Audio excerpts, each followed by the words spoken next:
Bonsoir ou bonjour, selon que vous êtes en train de nous suivre à cet instant. Que le Seigneur soit béni.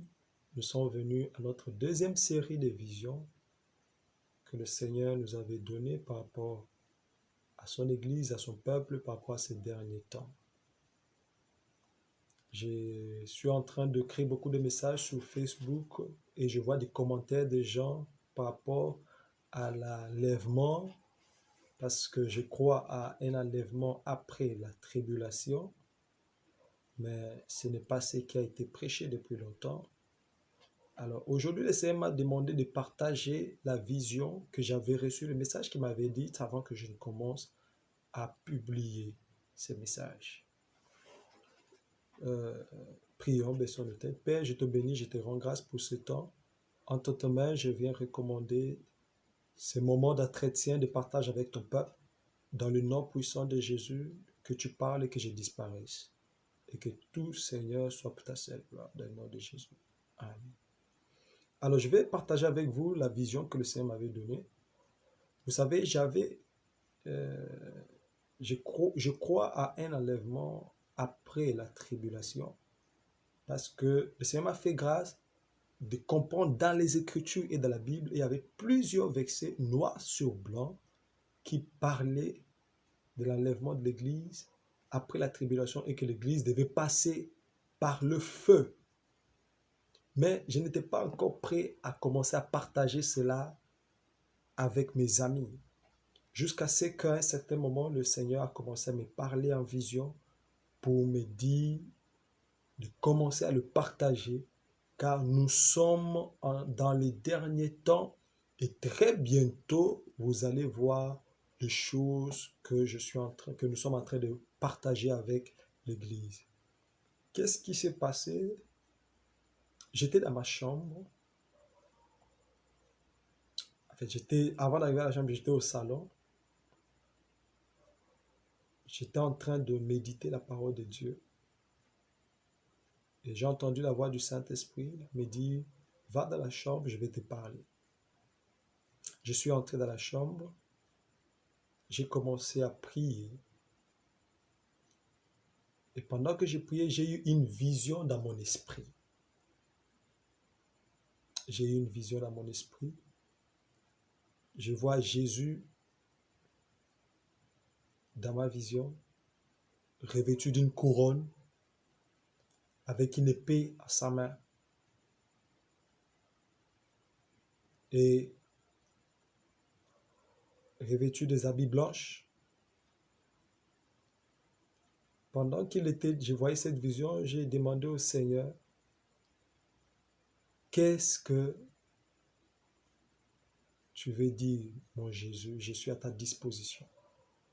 Il me dit, va annoncer à l'Église que je vais juger, je vais juger les églises par rapport à ceux qui sont en train d'enseigner, parce qu'ils ne préparent pas mon peuple.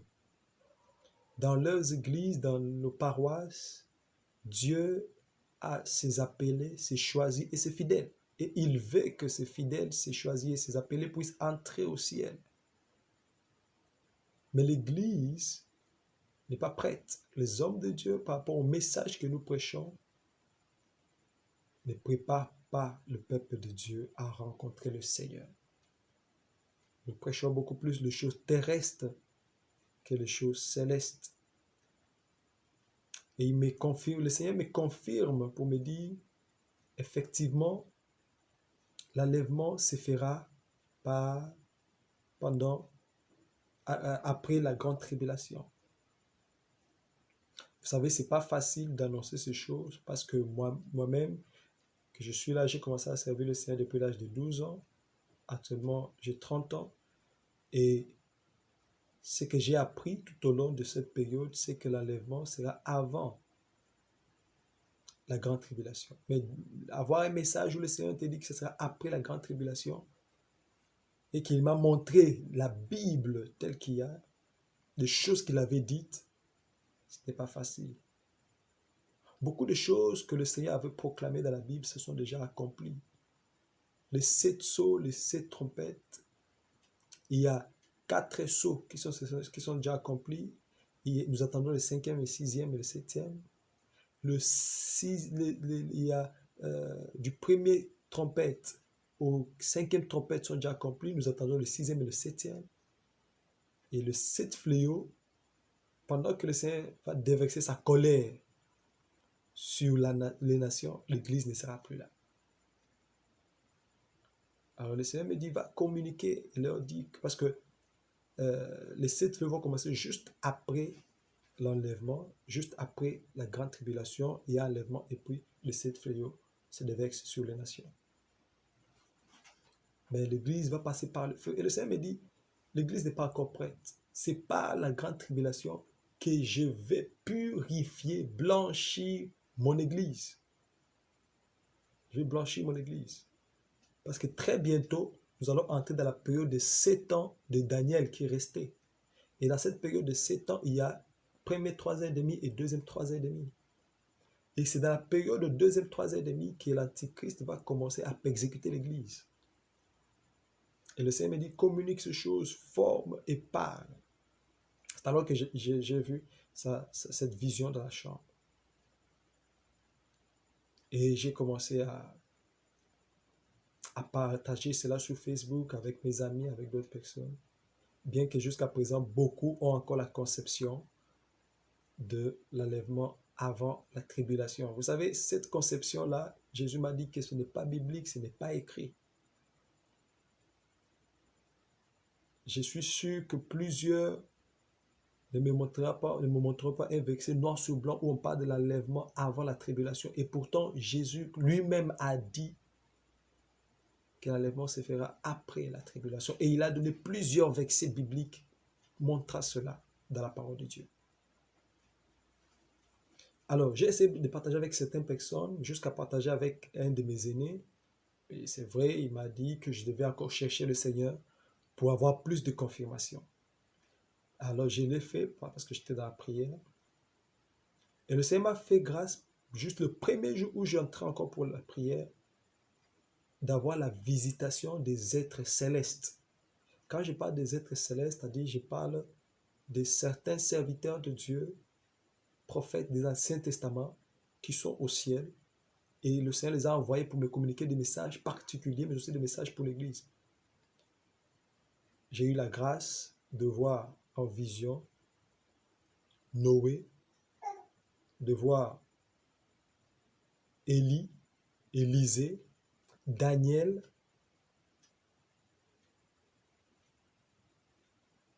mais avant que je voie tout ça, tout ce saint, j'avais eu la grâce de voir Abraham, qui était venu me parler de choses que je serais en train de voir. Alors l'un de saints, particulièrement Noé, a commencé à me parler pour me dire que en son temps, à son époque, il parlait de déluge, mais beaucoup de gens ne l'écoutaient pas. Beaucoup de gens ne le croyaient pas. Les gens ont commencé à croire quand la pluie a commencé à se battre, à descendre. Et c'était trop tard pour plusieurs. Croire à un enlèvement avant la tribulation ou après la tribulation, ce n'est pas ça le salut. L'important, c'est que nous puissions accepter Jésus. Mais si le Seigneur est en train de nous parler et rectifier les choses, en nous montrant dans les Écritures noir sur blanc, l'enlèvement après la grande tribulation, c'est parce que plusieurs seront déçus par le message qu'ils ont entendu. Et beaucoup de chrétiens vont commencer à se tourner vers des pasteurs pour leur dire, vous nous avez menti, vous nous avez menti. Et le Seigneur veut que son peuple soit prêt par rapport aux événements qui vont venir. C'est ainsi que le Seigneur m'a fait grâce. Et Noé commence à me dire, continue à parler. J'ai vu Noé me parler, j'ai vu Daniel qui me parlait, parce que lui aussi, il a beaucoup parlé de la fin des temps. Et il me préparait par rapport à ces choses pour dire à l'Église de Dieu. Non seulement que Jésus-Christ lui-même m'est apparu dans une vision pour me parler de cela, mais aussi il y a plusieurs saints dont j'ai cité le nom qui sont venus me dire, parle sur ces choses. Parle sur ces choses. C'est ainsi que j'en parle en démontrant dans les Écritures ce qui est écrit. Malheureusement, quand même je donne le verset, plusieurs ne lisent pas. Malheureusement. Parce que nous espérons à autre chose. Mais que le Seigneur nous aide, que le Seigneur nous soutienne. C'était cette vision en fait que j'avais eue par rapport à la fin des temps. C'est ainsi que vous me voyez en train de parler et d'insister parce que je sais et je suis convaincu que le message du Seigneur qui ne ment pas, les prophéties bibliques ne mentent pas, ce qui est écrit, c'est ce qui va arriver et que cela va se manifester très bientôt. Alors que le peuple du Seigneur se prépare par rapport à ces choses, que le peuple du Seigneur lise et scrute encore les Écritures et là où vous ne comprenez pas, faites appel à nous. Nous allons vous expliquer, en lisant la Bible ensemble, pour vous expliquer le temps de la fin et là où on parle de ces choses, là où la Bible confirme réellement ces choses. Donc ça, c'est la vision. Si je vous partage ces visions, c'est parce que le Seigneur m'a mis à cœur et me dit que je vous parle de ces visions, des choses que j'ai vues. Que le Seigneur soit béni. Père, je te rends grâce. Je prie que, oh Dieu, que tu prépares le cœur à recevoir ces temps, à recevoir ta parole, à connaître et à scruter encore. Je te prie, Seigneur, que tu affermisses le cœur de ceux-là qui croiront et ceux-là qui ne croiront pas, que tu les aides, Seigneur, pour que nous puissions ensemble, en tant que chrétiens, croire et étudier la Bible, se préparer pour ta venue. Béni sois-tu, Seigneur, toi qui règnes et qui vis à jamais, dans le nom de Jésus. Amen. Que le Seigneur vous bénisse, vous qui suivez ces vidéos, et que vous puissiez partager et en parler aux autres. Au nom de Jésus. Amen.